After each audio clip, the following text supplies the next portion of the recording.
अल फलाह university पे शिकंजा कसा जा रहा है।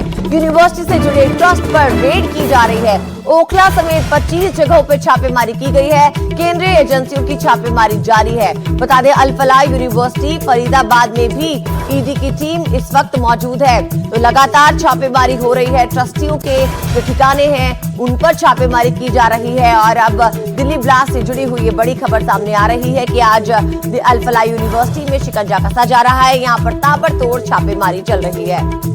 तो फरीदाबाद की यूनिवर्सिटी इस पूरे मामले में सवालों के घेरे में है और इस यूनिवर्सिटी के वित्तीय लेन देन को भी अब यहाँ पर खंगाला जा रहा है। और ये इस यूनिवर्सिटी से जुड़ी हुई अलग अलग जगहें हैं जहाँ पर ईडी अब यहाँ पर छापेमारी कर रही है। ओखला समेत 25 ऐसी जगहें हैं जहाँ पर छापेमारी की खबर है। केंद्रीय एजेंसियां छापेमारी यहाँ पर कर रही हैं और इस बात को खंगाला जा रहा है कि अल फलाह यूनिवर्सिटी को फंडिंग में कोई अनियमितता तो यहाँ पर नहीं है। किस तरह से इस यूनिवर्सिटी का इस्तेमाल ये लोग यहाँ पर कर रहे थे, क्या इनकी भूमिका है और कैसे इस यूनिवर्सिटी को बेस बनाकर ये सब यहाँ पर किया जा रहा था, ये तमाम चीजें हैं जो अब जांच के घेरे में है।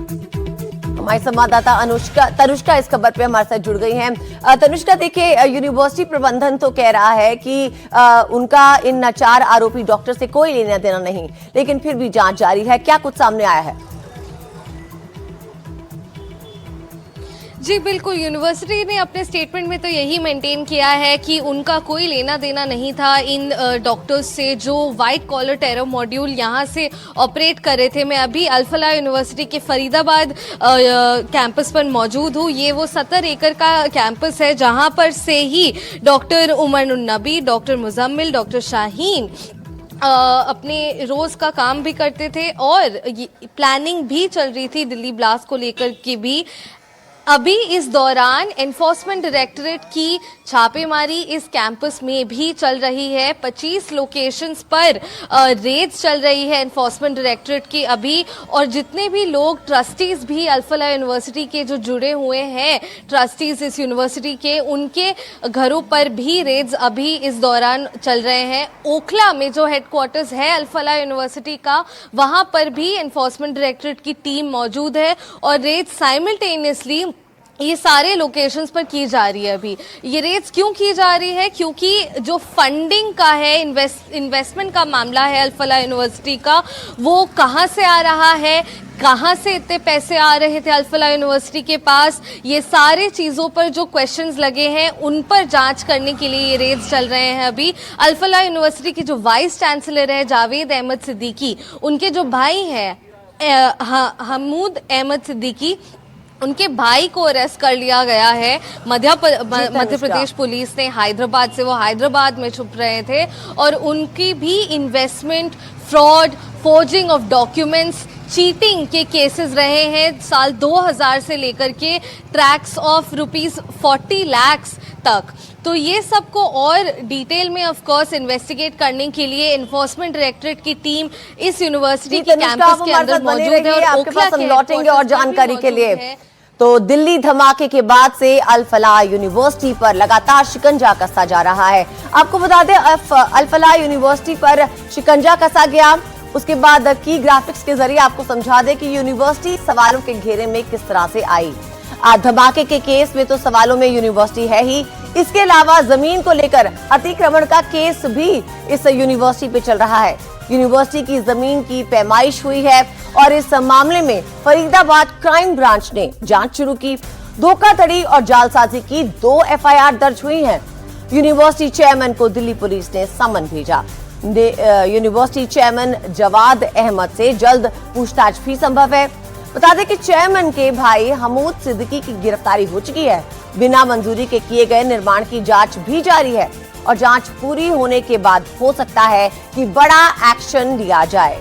तो अल फलाह यूनिवर्सिटी से अब जो है रेड की खबरें सामने आ रही हैं। ये तस्वीरें भी आप देख रहे हैं। अल फलाह यूनिवर्सिटी पे शिकंजा कसा जा रहा है। 25 ठिकाने हैं जहां पर ट्रस्टीज के जो 25 ठिकाने हैं उन पर रेड की गई है और अब एक और संदिग्ध को इस दिल्ली ब्लास्ट के मामले में गिरफ्तार भी किया गया है। तो लगातार अपडेट्स दिल्ली ब्लास्ट से जुड़े हुए आ रहे हैं और साथ ही साथ खासकर अल फलाह यूनिवर्सिटी इसका केंद्र बनी हुई है, जांच का केंद्र बनी हुई है, जहां पर लगातार रेड्स हो रही हैं और अब ट्रस्टीज के ठिकानों पर भी रेड की जा रही है। इस बीच एक और बड़ा अपडेट आपको बता दें कि एनआईए जो इस मामले को अब देख रही है उसमें एक और व्यक्ति को यहां पर पकड़ा गया है और ये बात निकल कर आ रही है कि इन लोगों की साजिश यहां पर ड्रोन से हमला करने की भी थी।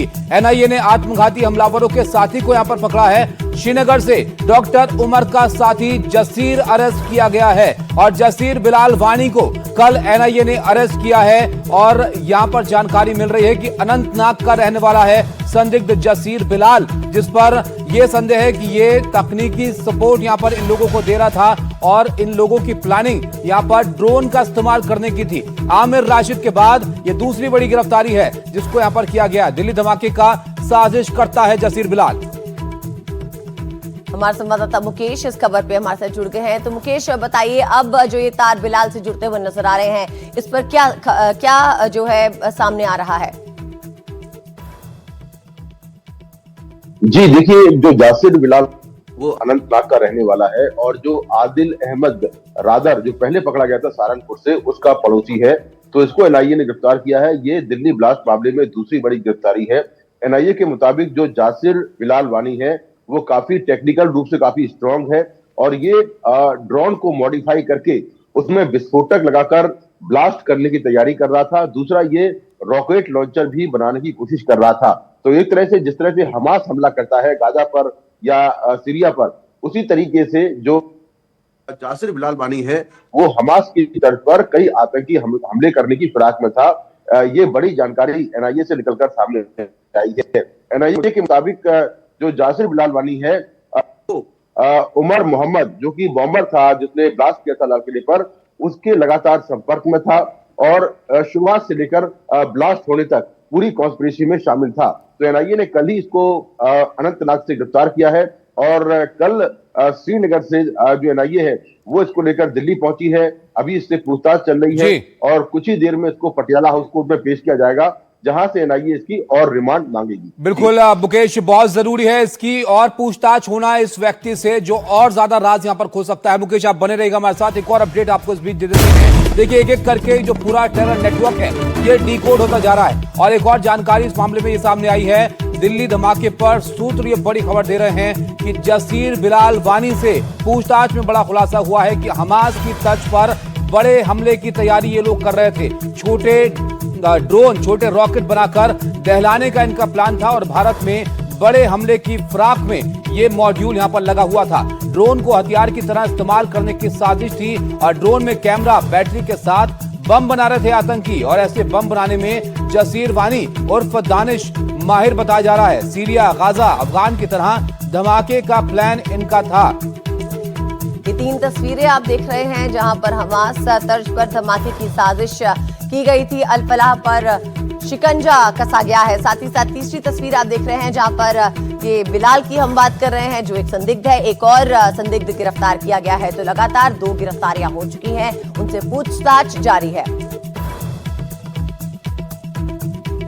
तो ये 3 तस्वीरें और बता दें आपको, बड़ी बात इसमें निकलकर जांच में ये सामने आई है कि ड्रोन से एक बड़े हमले की तैयारी हो रही थी और तकनीकी सपोर्ट जो है, जो एक और संदिग्ध गिरफ्तार किया गया है बिलाल, वो दे रहा था। साथ ही साथ इस हमले में एक संदिग्ध जो पहले पकड़ा गया है उससे भी पूछताछ जारी है और उमर जो है एक धमाके में खत्म हो चुका है। तो ऐसे ही लगातार जो है अब एनआईए और दिल्ली पुलिस जांच के साथ तार जोड़ रही है और लगातार डिकोड कर रही है दिल्ली ब्लास्ट का मामला।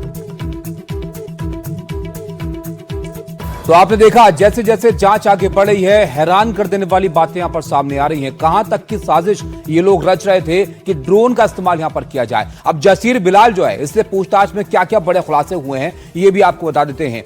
ये आप देखिए कि ये जो व्यक्ति है ये बहुत महत्वपूर्ण इस मामले में माना जा रहा है। हमास की तर्ज पर ड्रोन हमले की प्लानिंग ये लोग कर रहे थे और ड्रोन में छोटे बम लगाने की तैयारी थी, जिसमें ये जो व्यक्ति है जसीर, ये माहिर माना जाता है। भीड़भाड़ वाली जगहें इनके निशाने पर थी और इनका इरादा था कि धमाका भीड़भाड़ वाली जगहों पर किया जाए। ऐसे मंसूबे पाले बैठे थे ये लोग। ऐसे ड्रोन बम बनाने में यह माहिर बताया जाता है जसीर, जिसका दूसरा नाम दानिश भी है, और ड्रोन से टारगेटेड अटैक की तैयारी ये लोग यहां पर कर रहे थे। ठीक उसी तरह जैसे सीरिया, गाजा, अफगानिस्तान में हमले किए जाते हैं, उसी की तर्ज पर भारत में हमला करने की इनकी साजिश थी। हमास मॉडल को भारत में कॉपी करने की कोशिश में ये लोग लगे हुए थे और नापाक धमाके की प्लानिंग से पहले ही इनका जो मंसूबा था ये फेल हो गया है और एक एक करके तमाम कड़ियां यहां पर अब गिरफ्त में आ रही हैं एजेंसियों की। जांच एजेंसियों ने आतंक का प्लान यहां पर फेल कर दिया है।